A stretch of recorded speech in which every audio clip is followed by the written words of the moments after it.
وہ رات جس نے تاریخ انسانیت بدل دی۔ غار ہرا میں کیا ہوا؟ بسم اللہ الرحمن الرحیم۔ شروع اللہ کے نام سے جو بڑا مہربان نہایت رحم والا ہے۔ حضرت صلی اللہ علیہ وآلہ وسلم پر وحی کا ابتدائی دور اچھے سچے پاکیزہ خوابوں سے شروع ہوا۔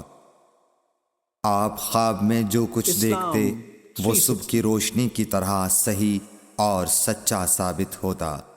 پھر من جانب قدرت آپ تنہائی پسند ہو گئے اور آپ نے غار حرا میں خلوت نشینی اختیار فرمائی اور کئی دن اور رات وہاں مسلسل عبادت اور یاد الہی و ذکر میں مشغول رہنے لگے۔ جب تک گھر آنے کو دل نہ چاہتا توشہ ہمراہ لیے ہوئے وہاں رہتے۔ توشہ ختم ہونے پر ہی اہلیہ محترمہ حضرت خدیجہ رضی اللہ تعالی عنہا کے پاس تشریف لاتے اور کچھ توشہ ہمراہ لے کر پھر وہاں جا کر خلوت گزین ہو جاتے۔ یہی طریقہ جاری رہا یہاں تک کہ آپ پر حق منکشف ہو گیا اور آپ غار حرا ہی میں قیام پذیر تھے کہ اچانک حضرت جبرائیل علیہ السلام آپ کے پاس حاضر ہوئے اور کہنے لگے کہ اے محمد پڑھو۔ آپ فرماتے ہیں کہ میں نے کہا کہ میں پڑھنا نہیں جانتا۔ آپ صلی اللہ علیہ وسلم فرماتے ہیں کہ فرشتے نے مجھے پکڑ کر اتنے زور سے بھینچا کہ میری طاقت جواب دے گئی۔ پھر مجھے چھوڑ کر کہا پڑھو۔ میں نے پھر وہی جواب دیا کہ میں پڑھا ہوا نہیں ہوں۔ اس فرشتے نے مجھ کو نہایت ہی زور سے بھینچا کہ مجھ کو سخت تکلیف محسوس ہوئی۔ پھر اس نے کہا کہ پڑھ۔ میں نے کہا میں پڑھا ہوا نہیں ہوں۔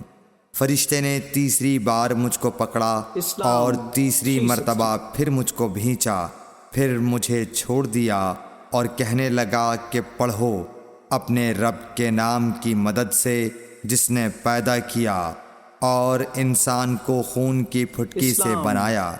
پڑھو اور آپ کا رب بہت ہی مہربانیاں کرنے والا ہے۔ بس یہی آیتیں آپ حضرت جبرائیل علیہ السلام سے سن کر اس حال میں غار حرا سے واپس ہوئے کہ آپ کا دل اس انوکھے واقعے سے کانپ رہا تھا۔ آپ حضرت خدیجہ کے ہاں تشریف لائے اور فرمایا کہ مجھے کمبل اوڑھا دو، مجھے کمبل اوڑھا دو۔ لوگوں نے آپ کو کمبل اوڑھا دیا۔ جب آپ کا ڈر جاتا رہا تو آپ نے اپنی زوجہ محترمہ حضرت خدیجہ رضی اللہ تعالی عنہا کو تفصیل کے ساتھ یہ واقعہ سنایا اور فرمانے لگے کہ مجھ کو اب اپنی جان کا خوف ہو گیا ہے۔ آپ کی اہلیہ محترمہ حضرت خدیجہ رضی اللہ تعالی عنہا نے آپ کی ڈھارس بندھائی اور کہا کہ آپ کا خیال صحیح نہیں ہے۔ اللہ کی قسم آپ کو اللہ کبھی رسوا نہیں کرے گا۔ آپ تو اخلاق فاضلہ کے مالک ہیں، آپ تو کنبہ پرور ہیں، بے کسوں کا بوجھ اپنے سر پر رکھتے ہیں، مفلسوں کے لیے آپ کماتے ہیں، مہمان نوازی میں آپ بے مثال ہیں اور مشکل وقت میں آپ امر حق کا ساتھ دیتے ہیں۔ ایسے اوصاف حسنہ والا انسان یوں بے وقت ذلت و خواری کی موت نہیں پا سکتا۔ پھر مزید تسلی کے لیے حضرت خدیجہ رضی اللہ تعالی عنہا آپ کو ورقہ بن نوفل کے پاس لے گئیں جو ان کے چچا زاد بھائی تھے اور زمانہ جاہلیت میں نصرانی مذہب اختیار کر چکے تھے اور عبرانی زبان کے کاتب تھے۔ چنانچہ انجیل کو بھی حسب منشائے خداوندی عبرانی زبان میں لکھا کرتے تھے۔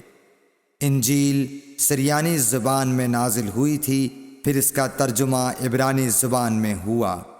ورقہ اسی کو لکھتے تھے۔ وہ بہت بوڑھے ہو گئے تھے، یہاں تک کہ ان کی بینائی بھی رخصت ہو چکی تھی۔ حضرت خدیجہ رضی اللہ تعالی عنہا نے ان کے سامنے آپ کے حالات بیان کیے اور کہا کہ اے چچا زاد بھائی، اپنے بھتیجے محمد صلی اللہ علیہ وسلم کی زبانی ذرا ان کی کیفیت سن لیجئے۔ وہ بولے کہ بھتیجے آپ نے جو کچھ دیکھا ہے اس کی تفصیل سناؤ۔